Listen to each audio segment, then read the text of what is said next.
Ne faites pas attention à ma coiffure. J'essaie. Je refuse d'aller chez le barbeur. Je me prends moi-même pour un barbeur. Aujourd'hui, je vais vous raconter mon expérience complète à l'examen de Sprechen de Goethe Institut, examen de B2. Je vais vous raconter comment j'ai réussi à obtenir 98 points sur 100. Je sais que pour la plupart des personnes, passer un examen de langue étrangère peut sembler intimidant, voire presque paralysant. On se demande si on pourra être capable de comprendre, de répondre et de construire ces phrases correctement. Et surtout, si on arrivera à ne pas paniquer devant les examinateurs. Dans cette vidéo, je vais vous raconter tout le processus, ma préparation, mes moments de doute, le stress avant l'examen, les surprises qui m'ont fait basculer d'un état de panique à un état de confiance totale et bien sûr, le moment où j'ai réalisé que tout le temps passé à apprendre avait payé. Alors, si vous vous préparez pour le B2 ou même pour tout autre examen de langue, ce récit que je vais apporter peut vous donner des clés pour comprendre l'importance de la préparation mentale autant que technique et pourquoi la confiance joue le rôle énorme, parfois plus que la connaissance pure. Je vous expliquerai tout. Installez-vous confortablement, prenez quelques minutes avec moi et découvrez comment j'ai vécu cette expérience étape par étape jusqu'à atteindre la la quasi-perfection à l'oral. Alors, quand j'ai décidé de passer l'examen B2, surtout le Sprechen, je savais une chose. Je ne voulais pas juste réussir parce que beaucoup de gens se fixent un objectif minimal, pouvoir aligner 2-3 phrases correctes et au mieux obtenir la note qui suffit pour valider l'examen. Mais pour moi, ce n'était pas suffisant. Je voulais aller plus loin. Je voulais que mon allemand soit fluide, clair, naturel et surtout précis jusqu'aux petits détails. Ok, j'exagère un peu, oui, mais c'est ça. Chaque mot devait être choisi, chaque phrase devrait avoir un sens, chaque idée devait être articulée de façon logique et structurée. Tu vois un peu? Alors j'ai mis en place une préparation extrêmement rigoureuse. D'abord, j'ai décidé de travailler mon accent et ma prononciation. Et je me suis enregistré des centaines de fois. Je voulais que mon allemand ne sonne pas comme un bricolage, tu vois, mais comme quelque chose de naturel, presque comme celui d'un natif. Et je pèse bien mes mots. Donc ensuite, j'ai travaillé sur l'organisation des idées, surtout quand l'examen était de plus en plus proche. C'est là que j'ai travaillé sur ce point. Je ne me contentais pas de connaître le vocabulaire ou les phrases types, comme j'ai l'habitude de le dire. Tu vois, je construisais des mini-discours dans ma tête avec une introduction, des points principaux et des exemples concrets et une conclusion logique. Ok, je faisais les recherches là-dessus. Tout devait s'emboîter parfaitement pour que le jour de l'examen, je puisse parler sans hésitation et garder le fil de ma pensée. Donc je pratiquais aussi le shadowing et je prêtais vraiment attention à la manière dont les Allemands s'expriment, tu vois. Cela m'a permis de travailler la fluidité, le rythme, l'intonation, mais aussi de me familiariser avec le vocabulaire naturel utilisé dans les conversations quotidiennes, si tu vois un peu ce que je veux dire. Donc, tout cela représente des heures de travail, parfois épuisantes, parfois frustrante parce que tu as l'impression que ça ne paie pas sur le coup, mais je savais que c'était nécessaire quand même. Pendant que d'autres visaient la simple réussite, moi je visais un peu plus loin. Moi je visais la maîtrise. Au fil des semaines, j'ai commencé à sentir une différence. Mon allemand devenait plus fluide, plus naturel et surtout, je perdais un peu mon accent français pendant que je parlais. Un tout petit peu quand même. Et même quand je faisais des erreurs, et j'en fais encore aujourd'hui, c'est normal, je savais quand même les corriger moi-même sans perdre le fil de mes pensées. Et cette confiance, je savais qu'elle allait être mon atout principal le jour de l'examen. Alors, le jour de l'examen, je peux vous dire une chose. Le stress était palpable. Je me souviens parfaitement de ce moment où j'attendais mon tour. Vous savez, ces secondes qui semblent durer une éternité où vous entendez les autres candidats passer et vous observez chaque détail, chaque geste et votre cœur, lui ne cesse de battre à toute vitesse. J'étais nerveux, bien évidemment, mais en même temps, il y avait une partie de moi qui était excitée parce que tout le travail, toutes ces heures passées à répéter, à me perfectionner, ces heures-là allaient enfin être mises en épreuve, mises à l'épreuve, mises en valeur. Puis est venu le moment où mon nom a été appelé. Je suis entré dans la salle, on a fait les formalités de préparation jusqu'à ce que ne vienne le moment de la vérité. Et là, les examinateurs ont commencé à parler. Ils se sont présentés, ils ont dit bonjour, ont expliqué le déroulement de l'examen et ils ont décrit ce que chacun devait faire. Et là, vous savez quoi? Leur allemand me paraissait étrangement simple, presque de niveau B1. Bien sûr, je sais maintenant que ce n'était pas le cas et je le savais même avant, depuis le jour de l'examen. Mais sur le moment, cette perception m'a donné un courage incroyable. C'est en ce moment que mon côté arrogant me faisait me dire que si eux ils parlent comme ça, alors moi, c'est à moi de les examiner en réalité, ok?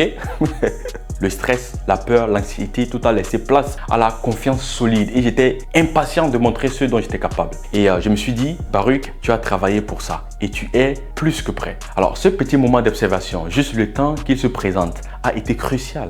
Il m'a permis de passer d'un état de panique totale à un état de contrôle complet. J'étais encore conscient du stress, c'est vrai, mais il était désormais canalisé, transformé en une énergie positive. C'est ce changement d'état d'esprit qui a rendu le reste de l'examen possible. Parce que le Sprechen B2, ce n'est pas seulement une question de vocabulaire ou de grammaire, c'est une question de confiance, de présence et de capacité à rester concentré sous pression. Et je suis bon. Alors, la première partie de l'examen, c'était la présentation. Mon sujet que j'ai choisi portait sur les transports publics. Ok, Öffentliche Verkehrsmittel. À première vue, ce n'était pas un thème compliqué, mais pour moi, c'était un défi à relever. Je me suis concentré sur la circulation et le rythme de mes phrases. J'ai veillé à ce que chaque mot soit clair et à ce que mes idées s'enchaînent logiquement. Et aussi à ce que mon discours ait un fil conducteur. C'est très important. Nous sommes au B2 quand même. Il faut savoir que quand vous recevez vos épreuves, vous avez 15 minutes de temps pour choisir votre sujet et vous préparer. Donc, je m'étais très bien préparé. J'ai commencé par une introduction simple, posant le contexte, pourquoi les transports publics sont importants dans les villes et quels enjeux ils représentent. Ensuite, j'ai enchaîné avec les points principaux, avantages, inconvénients et quelques exemples concrets issus de mon expérience ou des faits généraux. Donc, tout au long de la présentation, je sentais le stress qui était encore là, mais il était comme canalisé. Chaque mot que je prononçais me donnait un peu plus confiance en moi. Et à mesure que je progressais, je sentais que mon discours devenait de plus en plus naturel, plus fluide. Et devinez quoi? Pendant que je discourais ou pendant que je discours, peu importe. Pendant que je faisais mon discours, je sentais le visage des examinateurs.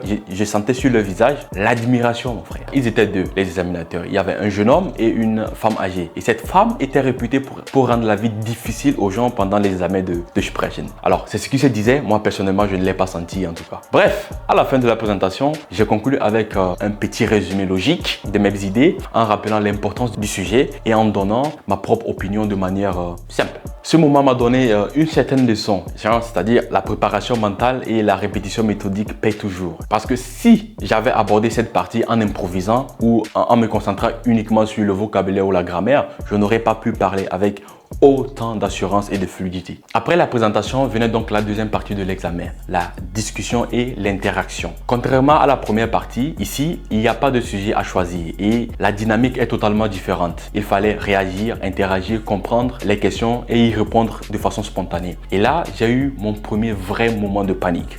Je vous explique. Le sujet contenait un verbe que je ne connaissais pas.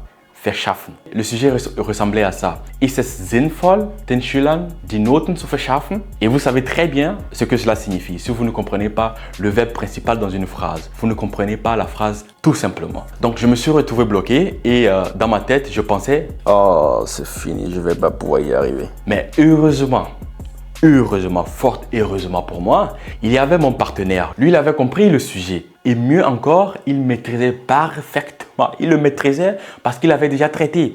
Donc, dans l'excitation et l'euphorie, il a pris la parole en premier. Il a analysé le sujet, a expliqué les idées clairement et là, tout a changé pour moi. Alors, l'avantage de commencer en premier, c'est que tu as la possibilité de choisir en premier d'être pour ou contre. Donc, il a choisi le pour et j'étais obligé de me défendre avec le contre. Donc, en l'écoutant, j'ai pu décoder le sujet en temps réel. Le mot qui me semblait flou a soudain pris sens et c'est pendant ces quelques secondes que j'ai dû chercher rapidement les arguments qui pourraient aller aller en ma faveur, okay? Ce qui n'était pas facile et le reste du temps, la stratégie était simple. Rebondir sur ces arguments à lui pour développer mes idées et donner mon point de vue. Petit à petit, l'échange est devenu naturel entre lui et moi. On a commencé à tirer l'un sur l'autre, à rebondir sur les idées, à questionner et à argumenter. Presque comme une conversation normale entre amis, mais où chacun avait des choses à prouver à l'autre. Donc en repensant à ce moment maintenant, je vois que la panique initiale n'était pas un obstacle insurmontable. Au contraire, c'était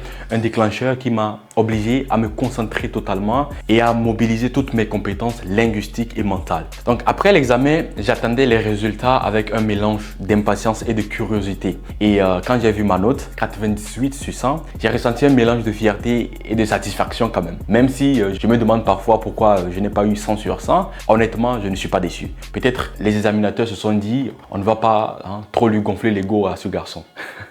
Cette expérience m'a appris plusieurs choses. Numéro 1, la préparation intensive fait toute la différence. Chaque heure passée à répéter, à s'enregistrer, à travailler dur sur mon accent, ça a construit la confiance, ma confiance et ma fluidité en allemand. Numéro 2, la psychologie ou l'état d'esprit compte autant que la langue elle-même. Le moment où j'ai réalisé que les examinateurs parlaient un allemand perçu comme simple m'a donné un boost mental, vous voyez un peu. Et numéro 3, l'interaction avec le partenaire est essentielle. Même quand on panique, savoir écouter et rebondir sur les idées de l'autre peut transformer un moment de blocage en un échange naturel et fluide. Donc maintenant, pour ceux d'entre vous qui se préparent au B2 ou à tout autre examen oral, je sais que vous vous demandez certainement comment faire pour réussir de manière aussi fluide et confiante. Alors ne vous inquiétez pas, je vais créer une vidéo spéciale conseils et astuces où je détaillerai toutes les méthodes que j'ai utilisées pour atteindre ce niveau. Préparation, exercice, gestion de stress et